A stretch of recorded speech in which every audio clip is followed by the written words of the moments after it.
I want to interrupt Omar Villafranca's story to get you to Capitol Hill, where House Speaker Nancy Pelosi is speaking to reporters. Let's listen. The absence of tension.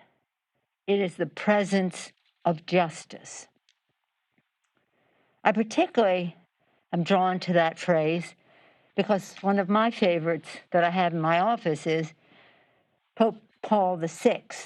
He said, if you want peace, work for justice. The connection is very clear. Justice is called for as we address the act of insurrection that was perpetrated against the Capitol complex last week. Right now, our managers are solemnly and prayerfully preparing for the trial, which they will take to the Senate. At the same time, we are in transition.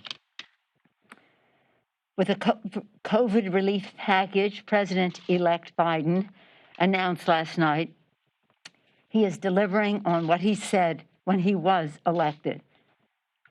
Help is on the way. His plan makes big, bold, urgent action building on some of our Democratic initiatives in the last Congress, including an increase in direct payments to $2,000, vaccine distribution and testing support in a fair and equitable way, addressing the disparities in access, additional aid for small businesses, funding for state and local governments to protect our heroes' jobs, extension of unemployment benefits, help for renters, for food insecure people, and for our children. As the last jobs report of the Trump administration shows, the need could not be more urgent. Moody Analytics says, this morning, they say that this package, the rescue and recovery package put forth by Joe Biden last night, this package will take us to full employment by 2021, 1 full year earlier than it would occur without it. 2021 versus 2022, 1 full year earlier. In just 5 days, Joe Biden and Kamala Harris will be sworn in as President and Vice President of the United States. Following the attack last week on the Capitol complex, there's been unprecedented mobilization of security in the Capitol. I want to express gratitude to our Capitol Police, to the National Guard who are present here to protect our democracy. They have shown great courage. We're very proud of them, and I was honored to be able to extend gratitude to them in person on behalf of the Congress. We must subject this whole complex, though, to scrutiny in light of what happened and the fact that the inauguration is coming. To that end, I have asked retired Lieutenant General Russell Honore to lead an immediate review of security infrastructure, interagency processes, and command and control. The general is a respected leader with experience dealing with crises. As a former vice director for operations, J3, with the Joint Chiefs of Staff, his focus was military support to civilian authorities. And he has experience with the National Capital Region's security. House leadership has worked with General Honore, seen up close and personal his excellent leadership at the time of Katrina. Particularly Mr. Clyburn was the head of our Katrina task force. So he and I and others know full well how fortunate we are that the general has accepted as willing to do this. Members are moving forward with strong oversight from committees, of course, to have after-action review. There is strong interest in the Congress in a 9/11 type commission, an outside commission, to conduct that after-action review. In the meantime, I'm very grateful to General Honore for taking on this responsibility.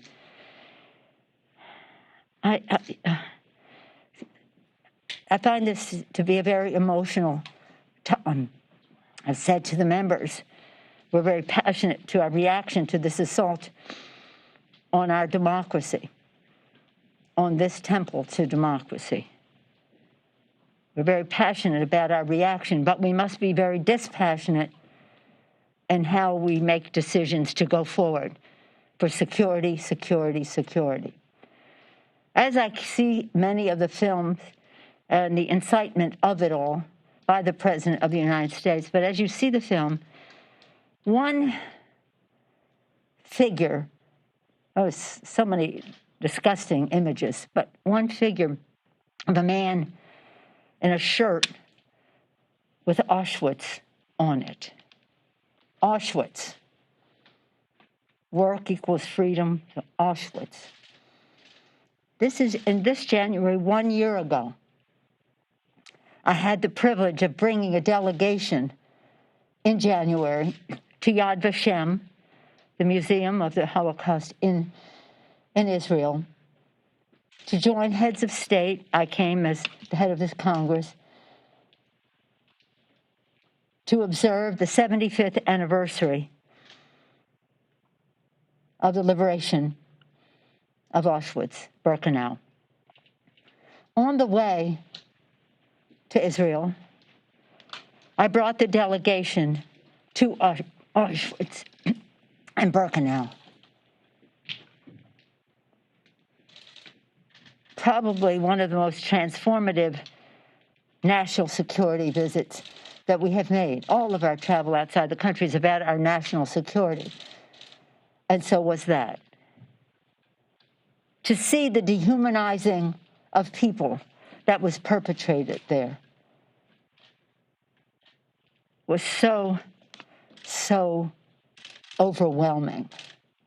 To see this punk with that shirt on and his anti-Semitism that he has bragged about, to be part of a white supremacist raid on this Capitol, requires us to have an after-action review, to assign responsibility to those who were part of organizing it and incentivizing it. In the meantime, we're grateful to General Honore for making some recommendations to us on how we can keep our members safe, our staff safe, the people who make the building function, our custodians and the rest, who had to clean up after this insurrectionist mob. But security, we take an oath to protect and defend the Constitution, our democracy. And that is what we will do. And we will protect all of those who are here to honor their oath of office. Questions? Yes, ma'am? Thank you, Madam Speaker. Can you tell us a couple things on scheduling? Is there any update on when you might send the article of impeachment to the Senate? And secondly, can you tell us how quickly the House might take up President-elect Joe Biden's recovery package? Well, let me start with that. We're very pleased with what the Vice President put forth last night. I'm eagerly awaiting some of the particulars of the vaccine proposal that will come out this afternoon, because this is a matter of complete urgency. As the Vice President said last night,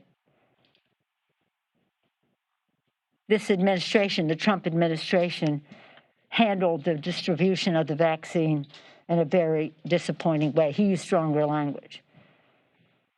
But now we have to move on and do it in the right way, and that will require resources, which will require legislation.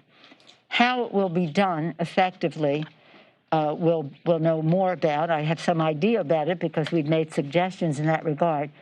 But I think that the message of last night and later today from the Vice President will be a message of hope to encourage people to, again, when it's appropriate for them to receive the vaccine, to do so. But as was said, as will be said, it's not just about the vaccine. It's about testing and distancing and all the rest as we go forward so that we can crush the virus, which is what we must do. Crush the virus so we can open our schools and our businesses, honor our heroes who are on the front line of this, our healthcare workers, our police and fire, first responders, transportation, sanitation, food workers, our teachers, and put money in the pockets of the American people so that the lives and the livelihood of the American people are addressed. So we're hoping that we can work in a bipartisan way as we go forward. In terms of the timing, as I mentioned, 1 week ago, on January 6th, there was an act of insurrection perpetrated on the Capitol of the United States, incentivized by the President of the United States. 1 week later, Wednesday to Wednesday, that president was impeached in a bipartisan way by the House of Representatives. So urgent was the matter. They're now working on taking this to trial, and you'll be the first to know when we announce that we're going over there. Yes, ma'am. Madam Speaker, so a number of House Democrats, you've mentioned a couple of investigations that are going to be going on since January 6th, but a number of House Democrats have signed a letter to Sergeant-at-Arms Capitol Police asking them to look into GOP members who may have brought tours through the Capitol on January 5th. What would you like to see done in that investigation? Is there a timeline or any action that may be taken towards members who did bring public groups into the Capitol before January 6th? When we're talking about security, we have to talk about truth and trust. In order to serve here with each other, we must trust that people have respect for their oath of office, respect for this institution. We must trust each other, respecting the people who sent us here. We must also have the truth, and that will be looked into. If, in fact, it is found that members of Congress were accomplices to this insurrection, if they aided and abetted the crime, there may have to be actions taken beyond the Congress and in terms of prosecution for that. Yes, sir. We all are seeing the extraordinary security measures now in place here on the Capitol and really throughout much of the district. I'm just wondering your level of comfort about next week's inauguration. Let me just say, and thank you for the question, as a member of the JSIC, the committee that prepares for the inauguration, for a long time now, weeks, it has been determined that we would have a very small inauguration because of COVID. That in order to have the distancing and the rest on the platform and then some people down below, it would be necessary to limit it. I don't know if they have publicly released the numbers, so I won't, but a very small number of people, a tiny percentage of the people participated before.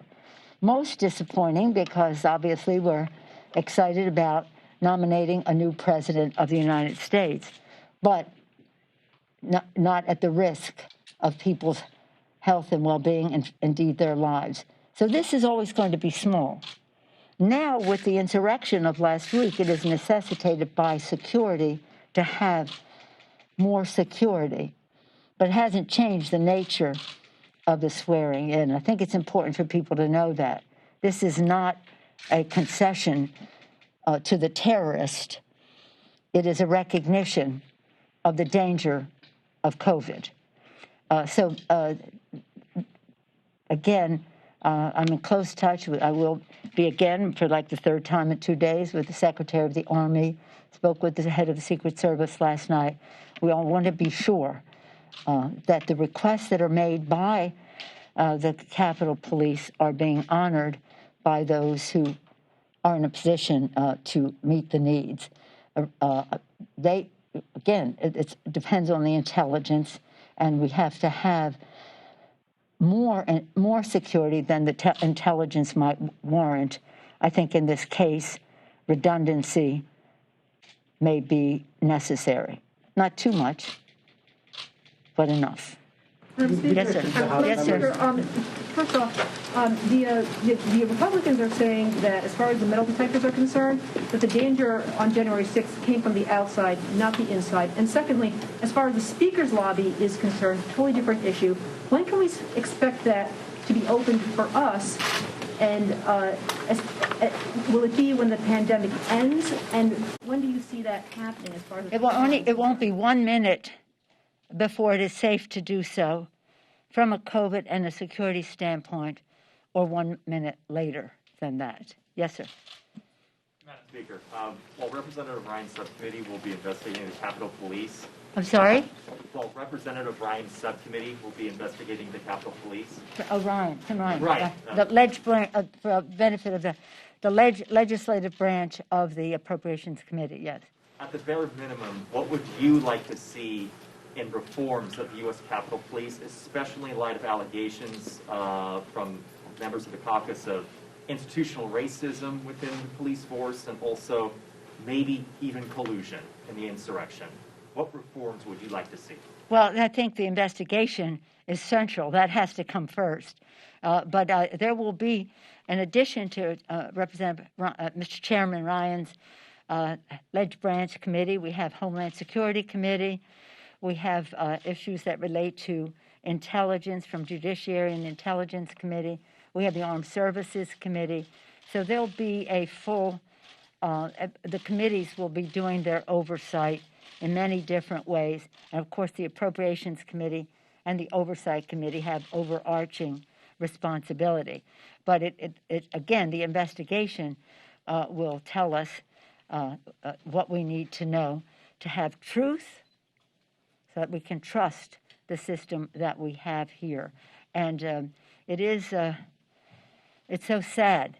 Imagine like 10 days ago, as I said, we really lost our innocence in this because we always prepare to protect and defend from all enemies, foreign.